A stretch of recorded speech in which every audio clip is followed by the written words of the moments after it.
नमस्कार दोस्तों, अभी का ये वीडियो क्लास 10th के स्टूडेंट्स के लिए अर्थशास्त्र के चैप्टर नंबर 2 है, जिसके आज हम कुछ जो इम्पोर्टेंट क्वेश्चन हैं, कुछ डेफिनेशनों को देखेंगे। ठीक है, इससे पहले हमने पार्ट 1 इस चैप्टर से संबंधित डाला हुआ है, जिसमें हमने इस पार्ट को पढ़ा हुआ है।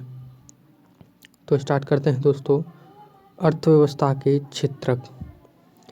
प्राथमिक क्षेत्र जब हम प्राकृतिक संसाधनों जैसे कृषि, खनन और मत्स्य आदि उद्योगों का उपयोग करके किसी वस्तु का उत्पादन करते हैं तो इसे प्राथमिक क्षेत्र की गतिविधियां कहते हैं।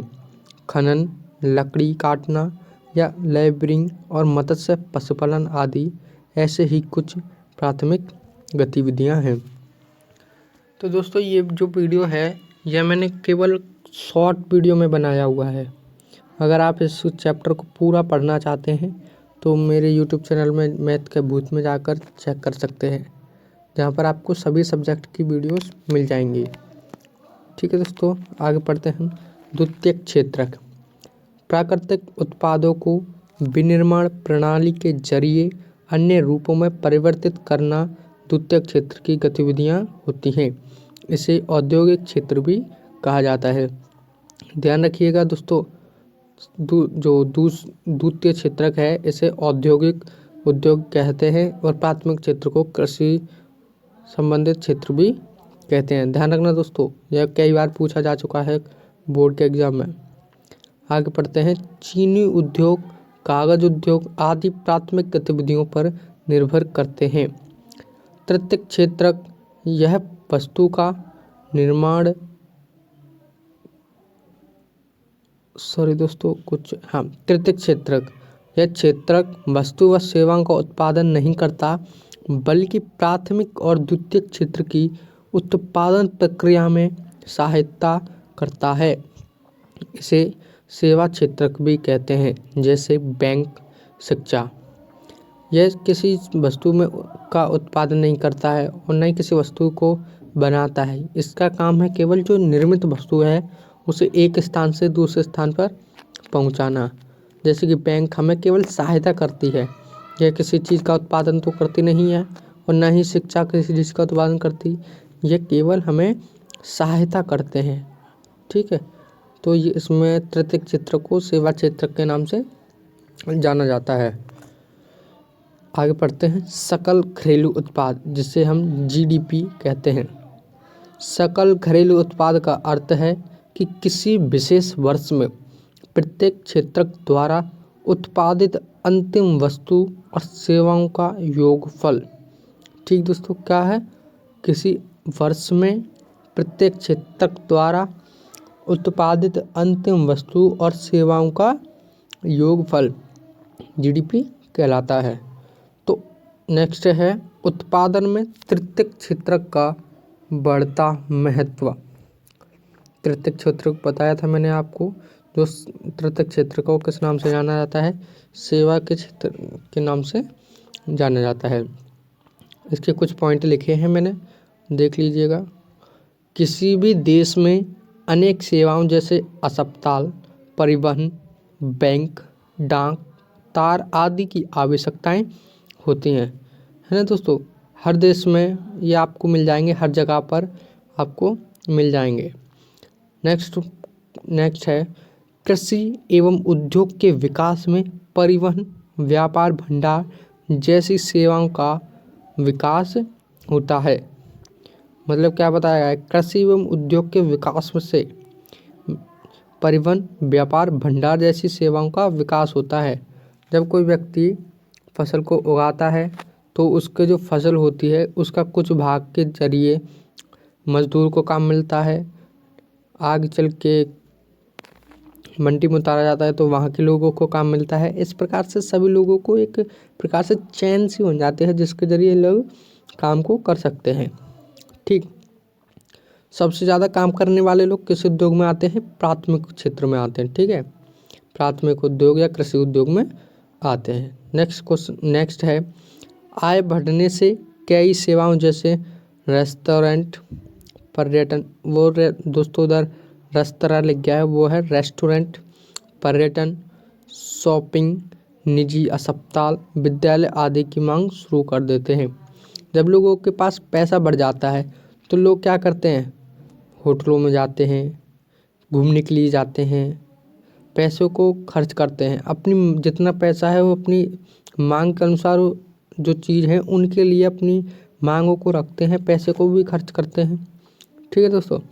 अगला है सूचना और संचार प्रौद्योगिकी पर आधारित कुछ नवीन सेवाएं महत्वपूर्ण एवं अपरिहार्य हो गई हैं।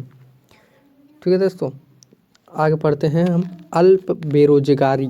अल्प बेरोजगारी क्या है, मैं आपको बता दूं, इस चैप्टर के संबंध में मैंने फुल डिटेल से नॉलेज, इस चैप्टर को जब हमने एक बार पढ़ा था उसमें मैंने फुल नॉलेज दिया है, हर एक बात को क्लियर करने की कोशिश की है मैंने। तो आप वहाँ से जाकर इसे पढ़ सकते हैं। इधर केवल मैंने नोट के तौर पर इसे लिखा है। ठीक है दोस्तों, ये जो है इसे काफ़ी लिखने में टाइम भी लगा है, कंप्यूटर से टाइपिंग भी करने में काफ़ी टाइम लगा है। यह मुझसे दो दिनों में हुआ है, जब मैं इस पर करीब 4 घंटे लगा हूँ तब ये हुआ है। तो आप जान सकते हैं कितनी मेहनत लगती है। इंग्लिश में तो फटाक से हो जाता है, लेकिन थोड़ा हिंदी में दिक्कत होता है लिखने में। ठीक है, तो आगे पढ़ते हैं। इसका मैंने जो टारगेट रखा है वीडियो लाइक करने का, वो केवल और केवल 100 लाइक है, यानी 100 लाइक्स केवल। इतना तो आप लोग कर ही सकते हैं।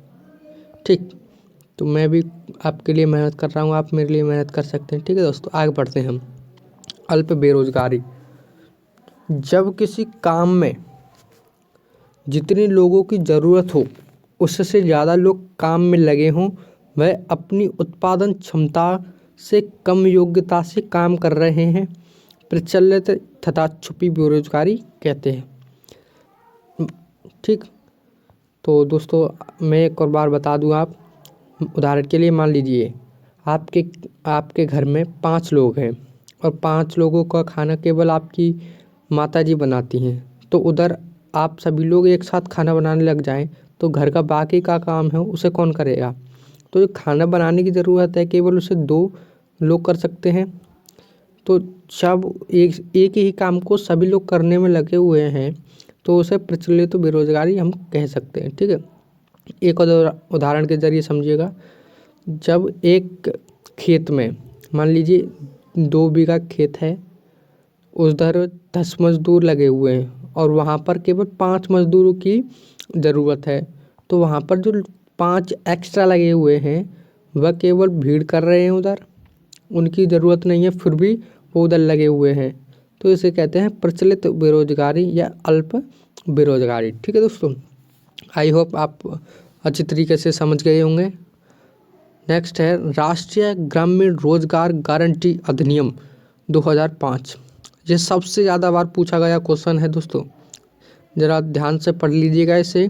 राष्ट्रीय ग्रामीण रोजगार गारंटी अधिनियम किस वर्ष लागू हुआ था, यह क्वेश्चन बार बार पूछा जाता है।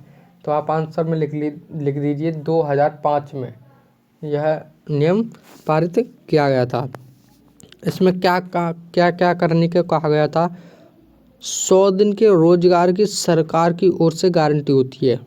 इसमें क्या है, सरकार 1 वर्ष में 100 दिन काम देगी। ठीक, अगर सरकार काम नहीं देती है तो सरकार को इसके बदले लोगों को बेरोजगारी भत्ता देना होगा। अगर सरकार काम नहीं देती हो तो वो पैसे देगी घर बैठे के।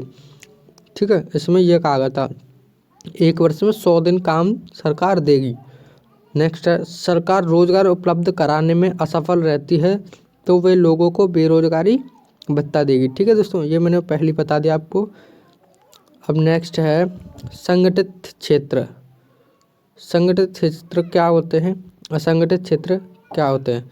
संगठित क्षेत्र वे क्षेत्र होते हैं जहाँ पर हम कहते हैं एक प्रकार से सरकारी नौकरी। ठीक, सरकारी नौकरी, और असंगठित होती है प्राइवेट सेक्टर। ठीक है दोस्तों, संगठित क्षेत्र में हम पढ़ लेते हैं रोजगार की अवधि नियमित होती है। इधर जो संगठित क्षेत्र है इसमें रोजगार की गारंटी है कि जो लोग इधर लग रहे हैं उन्हें इतने दिनों से इतने दिनों तक काम यहाँ पर कर सकते हैं। ठीक है, सरकार द्वारा पंजीकृत होते हैं। सरकार जो होती है इन्हें सरकार के द्वारा पंजीकृत होता है, इनके कागज जो हैं वो सरकार के पास जमा होते हैं, इन्हें सरकार से मान्यता मिली होती है। सरकारी नियमों एवं विनियमों का अनुपालन होता है। जो सरकारी नियम होते हैं, ये जो सेक्टर हैं संगठित क्षेत्रक, वह उनका पालन करता है, ये उसके अधीन रहकर सभी कार्यों को करता है। ठीक, नेक्स्ट है इसकी कुछ औपचारिक प्रक्रिया एवं कार्य विधि है। यह कुछ अपने अलग तरीके से भी कार्य कर सकता है। ठीक है, इसमें उदाहरण में आप ले लेंगे किसी भी सरकारी नौकर को, जो इसमें आ सकते हैं। उदाहरण के लिए डॉक्टर, वकील, पुलिस, एयरफोर्स के लोग, बहुत सारे क्षेत्र हैं। सरकारी टीचर्स आ सकते हैं। ठीक, अब है असंगठित क्षेत्र, इसमें आते हैं प्राइवेट सेक्टर। ठीक, छोटी और बिखरी इकाइयां अधिकांशतः सरकार नियंत्रण से बाहर रहती हैं। क्या बताया गया, जो छोटी छोटी मान लीजिए कंपनी है, किसी ने छोटा सा अपना कुछ कारखाना खोल लिया, तो जो ये है सरकारी नियंत्रण से बाहर होती हैं। सरकार को इनसे मतलब नहीं होता। यद्यपि ऐसा नहीं है, सरकार इनसे पैसा वसूल करती है, लेकिन जो केवल छोटे छोटे हैं, जो ज़्यादा विकसित नहीं हुए, उनसे सरकार कुछ ज़्यादा नहीं करती। ठीक, नियम विनियम तो होते हैं परंतु उनका अनुपालन नहीं होता। जो कंपनियां हैं छोटी छोटी, उनमें भी नियम होते हैं, लेकिन उनमें जो लोग होते हैं उनका पालन नहीं करते। ठीक है, आपने देखा होगा किसी कंपनी में जिस काम की मना है उधर वो काम होता है। ठीक, रोजगार सुरक्षित नहीं होता। प्राइवेट सेक्टर में रोजगार की स्थिति जो है नियमित नहीं है। मालिक चाहे तो आपको कल निकाले या लंबे समय तक चलते रहने दे। इसमें रोजगार की अवधि नहीं है, मालूम नहीं कब किसको हटा दिया जाए। ठीक है, इधर मैंने कुछ क्वेश्चन लिखे हैं दोस्तों, इसके आंसर भी मैं बताऊंगा, पर एक बार हम क्वेश्चनों को देख लेते हैं। क्या आप मानते हैं आर्थिक गतिविधियों का प्राथमिक, द्वितीय एवं तृतीय क्षेत्र में विभाजन की उपयोगिता है? व्याख्या करिए। सेकंड क्वेश्चन है, तृतीय क्षेत्र अन्य क्षेत्रकों से भिन्न कैसे है? उदाहरण व्याख्या कीजिए, मतलब इस उदाहरण के साथ व्याख्या कीजिए। नेक्स्ट क्वेश्चन है, प्रचलित बेरोजगारी से क्या अभिप्राय है? शहरी और ग्रामीण क्षेत्रों से इसकी एक एक उदाहरण दे। ठीक है, नेक्स्ट क्वेश्चन, भारतीय अर्थव्यवस्था के विकास में तृतीय क्षेत्र कोई महत्वपूर्ण भूमिका नहीं निभा रहा है, क्या आप इससे सहमत हैं? तर्क सहित उत्तर दीजिए। नेक्स्ट क्वेश्चन, संगठित और असंगठित क्षेत्रों की रोजगार परिस्थितियों की तुलना कीजिए। ठीक है, संगठित और असंगठित क्षेत्रों की तुलना मतलब एक प्रकार से अंतर करना होता है। ठीक है दोस्तों, अब है ये आप देख रहे हैं रागा आ, ये क्या है? इसकी फुल फॉर्म में बता देता हूँ। राष्ट्रीय ग्रामीण रोजगार गारंटी अधिनियम 2005 में जो नियम आया था उसमें क्या क्या बातें की गई थी उनकी व्याख्या कीजिए। तो अब हम इनका आंसर देख लेते हैं। ठीक दोस्तों, पहला क्वेश्चन था, क्या आप मानते हैं आर्थिक गतिविधियों का प्राथमिक, द्वितीय एवं तृतीय क्षेत्र में विभाजन की उपयोगिता है? व्याख्या कीजिए। तो आंसर में लिख लेते हैं,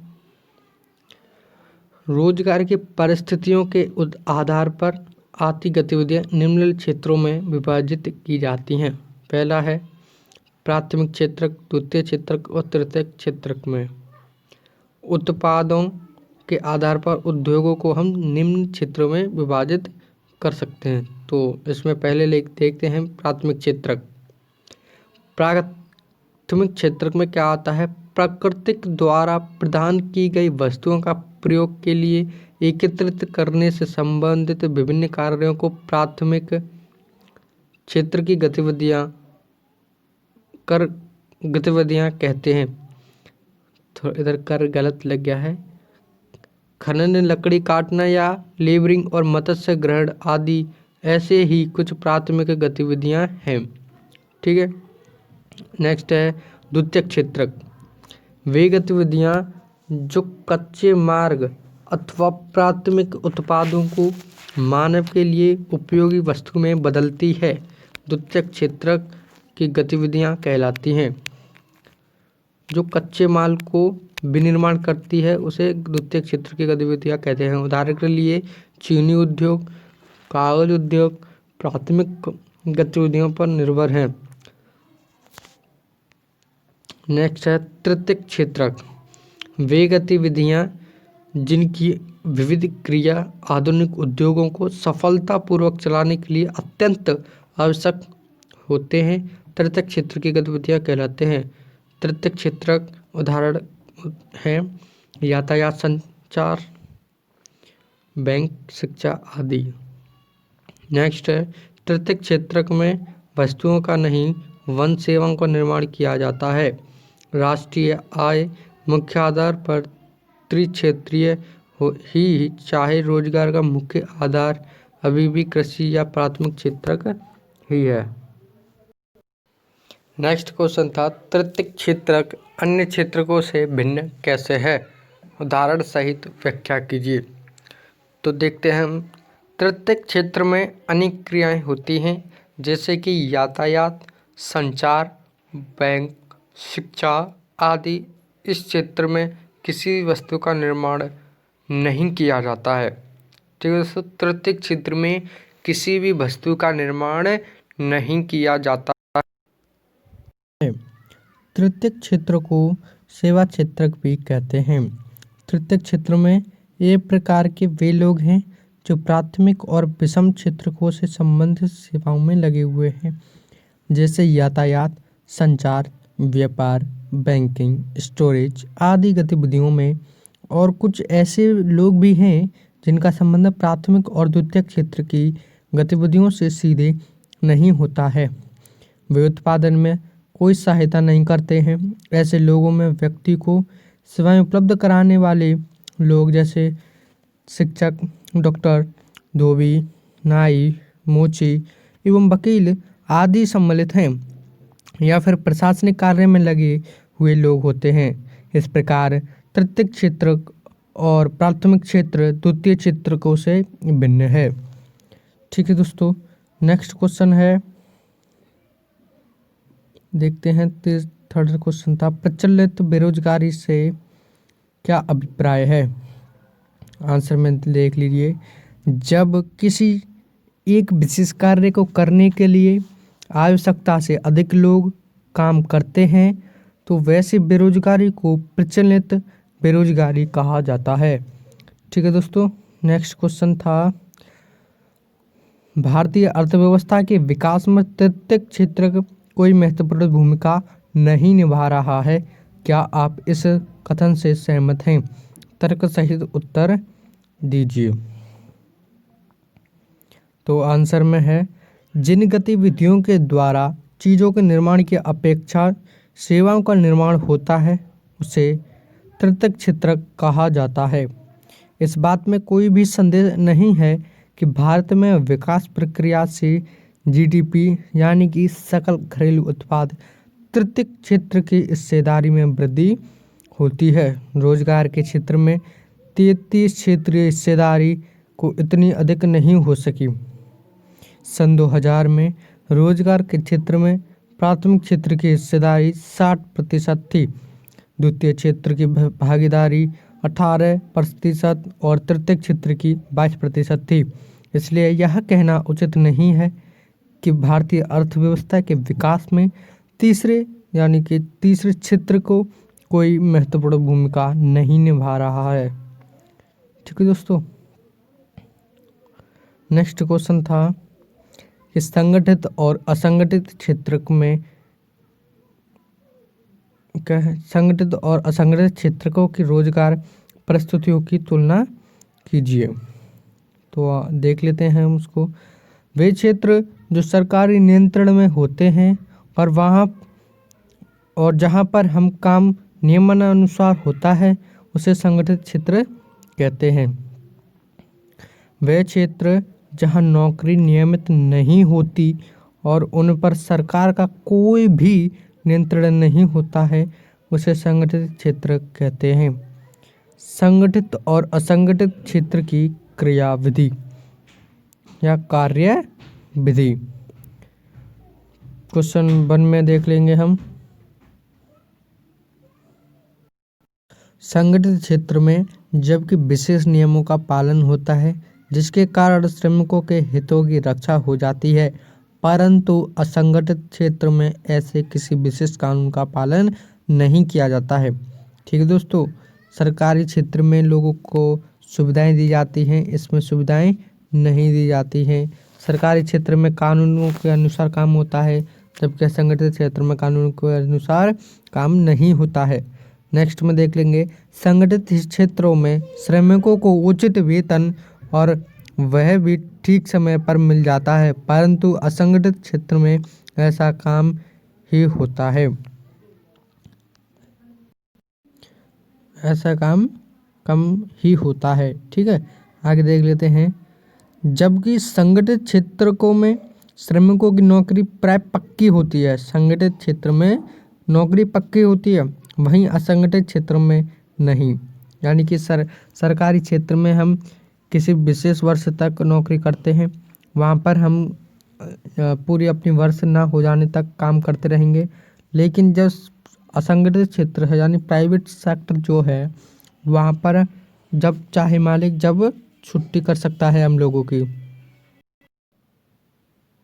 कि संगठित क्षेत्रों में श्रमिकों को सरकारी नियमों के अंतर्गत वेतन के अतिरिक्त भविष्य निधि, चिकित्सा और अन्य भत्ते तथा वेतन से ही छुट्टियां मिल जाती हैं। वहाँ प्राय असंगठित क्षेत्र में ऐसा कुछ नहीं होता है। सरकारी क्षेत्र में जो सरकारी लोग होते हैं उन्हें स्वास्थ्य की सेवाएं दी जाती हैं। अगर किसी को छुट्टी चाहिए तो वो छुट्टी भी ले सकता है और उसे उस दिन का पैसा भी मिल जाता है। लेकिन ऐसा हम असंगठित क्षेत्र में नहीं देखते। जब कोई व्यक्ति छुट्टी करता है तो उसे उस छुट्टी के पैसे काट लिए जाते हैं। ठीक है, अगला नंबर है जबकि संगठित क्षेत्र में रिटायर होने के बाद पेंशन आदि मिल जाती है, वहीं असंगठित क्षेत्र में ऐसा कुछ नहीं है।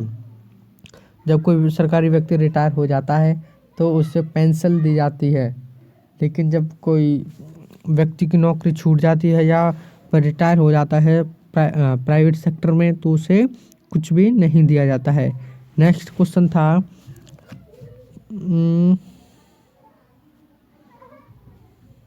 राष्ट्रीय ग्रामीण रोजगार अधिनियम 2005 क्या था, उल्लेख कीजिए। ठीक है दोस्तों, मैं आपको बार बार बता रहा हूँ, इसे याद कर लीजिएगा। यह कई बार पूछा गया है कि यह कब पारित हुआ था, इसका पूरा नाम क्या है। ठीक है दोस्तों, याद कर लीजिएगा दोस्तों इसे। तो देखते हैं इसके आंसर में क्या है। ग्रामीण क्षेत्रों में रोजगार के अवसर बढ़ाने तथा श्रमिकों की साधारण अवस्था को सुधारने के लिए केंद्रीय सरकार ने 2005 को यह अधिनियम पास किया था। कब किया था? 2005 को। मैं कई बार बता चुका हूँ। ठीक है दोस्तों, यह अधिनियम राष्ट्रीय ग्रामीण रोजगार गारंटी अधिनियम के नाम से जाना जाता है। इसके अनुसार केवल देश के 200 जिलों में, देश के कितने जिलों में? 200 जिलों में ग्रामीण क्षेत्रों में रहने वाले श्रमिकों को यह विश्वास दिलाया जाता है कि काम न मिलने पर वर्ष में 100 दिन के रोजगार के लिए गारंटी दी जाती है।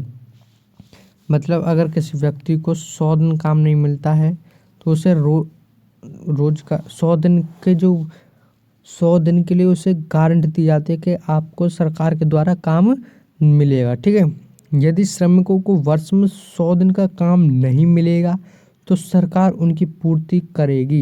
यानी सरकार उन्हें 100 दिन काम देने में असफल रहती है तो सरकार उन्हें उसके बदले में पैसे देगी, यानी बेरोजगारी भत्ता देगी।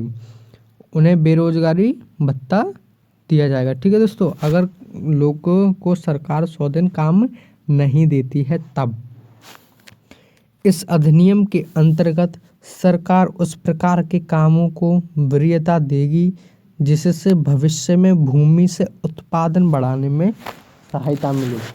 इसमें ऐसा नहीं है कि सरकार लोगों से रोजगार दे रही है तो कुछ भी करा सकती है। इसमें केवल सरकार कृषि संबंधित कार्य को कराएगी जिससे लोगों को कृषि में ज्ञान हो, उस फसल को उगा सके अच्छी तरीके से। ऐसे ही कृषि संबंधित कार्यों को सरकार कराएगी। आज के वीडियो में इतना ही। बने रहिए अपने यूट्यूब चैनल के साथ। अगर आपको लगता है कि चैनल से लाभ हो रहा है तो आप सब्सक्राइब कर सकते हैं।